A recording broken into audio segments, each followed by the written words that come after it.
এখানে প্রশাসন কাকলি দোয়া বা ক্যাম্প ইনচার্জ নাসির উদ্দিন তার সঙ্গে সঙ্গীয় ফোর্স নিয়ে এসেছেন। আমরা একটু জানতে চাইবো আপনারা কোনো তথ্য পেলেন কিনা যে এরা কারা বা এই গাড়ি দুটো কোথাকার, এমন কোনো তথ্য পেয়েছেন কিনা?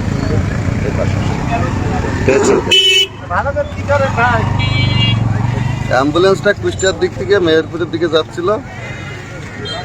স্থানীয় সূত্রে যতটুকু জানতে পারলাম, অ্যাম্বুলেন্সের ড্রাইভার অ্যাম্বুলেন্সের ভিতরে বিশ্রাম করতেছিল আর ওর হেল্পার গাড়িটা ড্রাইভ করতেছিল। আর ইটবাড়িতে স্টিয়ারিং, এটা হচ্ছে মেহেরপুরের দিক থেকে আমাদের মেহেরপুরের দিকে আসতেছিল। আসার পথে সদরপুর মাঠপাড়া এই যে জামে মসজিদের সামনে মেহেরপুর টু কুষ্টিয়া মহাসড়কের উপরে মুখোমুখি একটা সংঘর্ষ হয়। এই সংঘর্ষে অ্যাম্বুলেন্সের যে চালক আলামিন, বাড়ি হচ্ছে আমাদের মিরপুর থানার মধ্যে চারুলিয়া, সে আছে জায়গায় মৃত্যুবরণ করে। আর স্টিয়ারিং গাড়ির ড্রাইভার এবং আকস্মিকভাবে একটি সড়ক দুর্ঘটনা ঘটেছে। সেই সড়ক দুর্ঘটনার গাড়িটি আপনারা দেখতে পাচ্ছেন, এটি একটি অ্যাম্বুলেন্স গাড়ি, রোগীবাহী গাড়ি। সে গাড়িতে যাচ্ছিল কুষ্টিয়া টু মেহেরপুর যে সড়ক রয়েছে, সেই সড়ক থেকে মেহেরপুরগামী যে রোগীবাহী গাড়ি, যেটি অ্যাম্বুলেন্স, সামনে রয়েছে স্টিয়ারিং যেটাতে ইট ভর্তি রয়েছে, সেটি আসলে কুষ্টিয়াগামী ছিল। অর্থাৎ আমলা, কুষ্টিয়া জেলার মিরপুর উপজেলা যে আমলা সদরপুর রয়েছে, সদরপুর যে মাদ্রাসা রয়েছে তার ঠিক সামনেই একটু এসেই দাসপাড়া যেটি রয়েছে, দাসপাড়ার একেবারে সামনে এই দুর্ঘটনাটি ঘটেছে। অর্থাৎ দুর্ঘটনায় যে ড্রাইভার ছিল, অর্থাৎ যিনি চালাচ্ছিলেন, ড্রাইভার বসেছিল, হেল্পার দিয়ে গাড়ি চালাচ্ছিল, সেই হেল্পার সঙ্গে সঙ্গেই মৃত্যুবরণ করেছে। এবং যে ড্রাইভার ছিল আরেকজন, এবং স্টিয়ারিংয়ের যে ড্রাইভার ছিল, তাদেরকে আসলে গুরুতর অবস্থায় কুষ্টিয়া জেনারেল হাসপাতালে নিয়ে যাওয়া হচ্ছিল। অনেক সময় খবর আসছে তারা মারা গিয়েছে।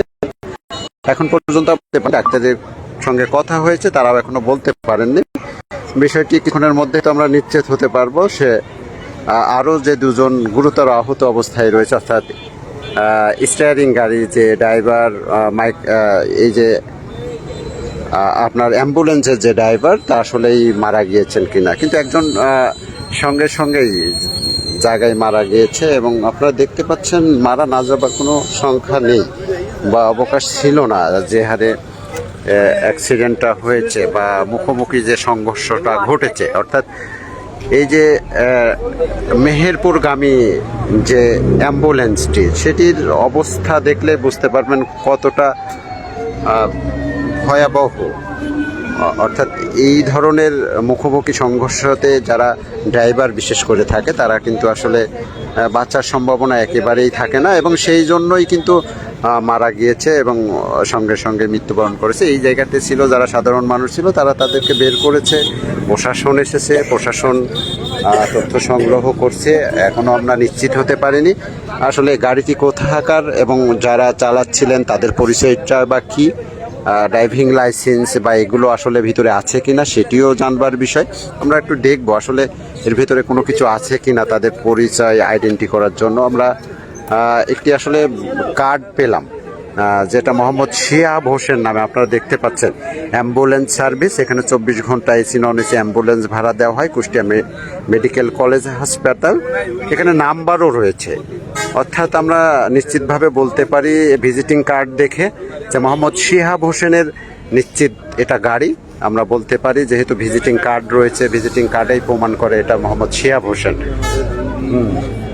তো এইটা আসলে সংঘর্ষের বিষয়টি আসলে যে অ্যাম্বুলেন্সটি সে এসে তার উল্টো সাইডে মেরেছে। অর্থাৎ বলা যায় নিশ্চিতভাবে যে সে উল্টো সাইডে এসে মেরেছে।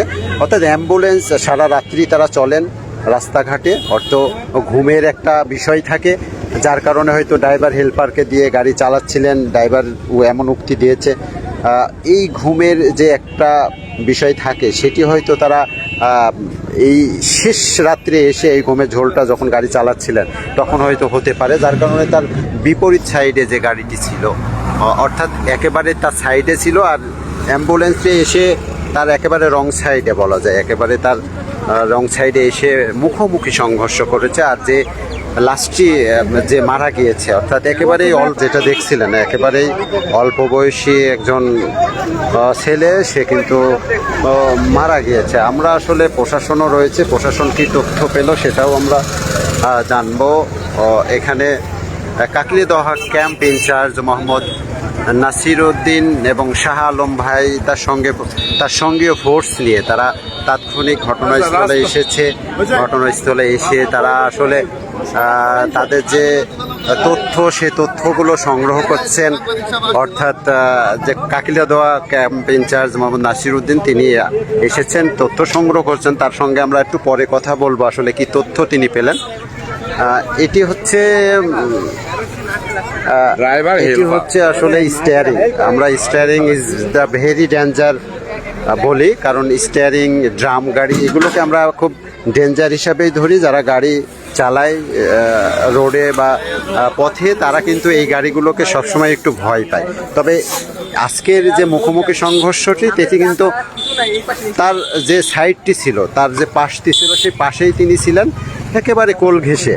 অর্থাৎ এই দৃশ্য দেখে বলাই যায় যে যেটি অ্যাম্বুলেন্স ছিল, তিনি যে কোনোভাবেই হয়তো খেয়াল করুক, ঘুমের ঝোল থাক অথবা তার পাশে কোনো গাড়ি থাক, এই বিষয়গুলো লক্ষ্য রেখেই হয়তো বা যেহেতু সব কিছু ধোঁয়াশার মধ্যে আমরা যখন এই মুখোমুখি সংঘর্ষটি হয় তখন ঘটনাস্থলে ছিলাম না।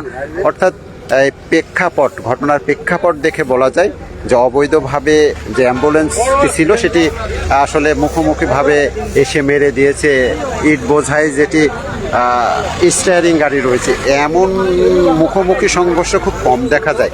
এমন মুখোমুখি সংঘর্ষে একেবারে যে অ্যাম্বুলেন্সটি রয়েছে একেবারে গুড়িয়ে গেছে, যার কারণে কিন্তু ড্রাইভার আর তার সঙ্গে যে মূল ড্রাইভার ছিল, যে গাড়ির ড্রাইভার ছিল, সে এখন পর্যন্ত আসলে তার খবর আমরা এখনো নিশ্চিত করতে পারিনি। সে মারা গেছে না এখনো বেঁচে রয়েছে, তাকে চিকিৎসার জন্য হসপিটালে পাঠানো হয়েছে। সেটা মিরপুর উপজেলা স্বাস্থ্য কমপ্লেক্সে তারা ওখানে যায়নি, গুরুতর আহত বিধায় হয়তো কুষ্টিয়া জেনারেল হসপিটালে তারা গিয়েছে। তার সঙ্গে কারা রয়েছে আমরা যোগাযোগ করতে পারছি না, যেহেতু অ্যাক্সিডেন্টের বিষয়, মুখোমুখি সংঘর্ষ হবে, তাৎক্ষণিকভাবে অনেকেই তার সঙ্গে যায়।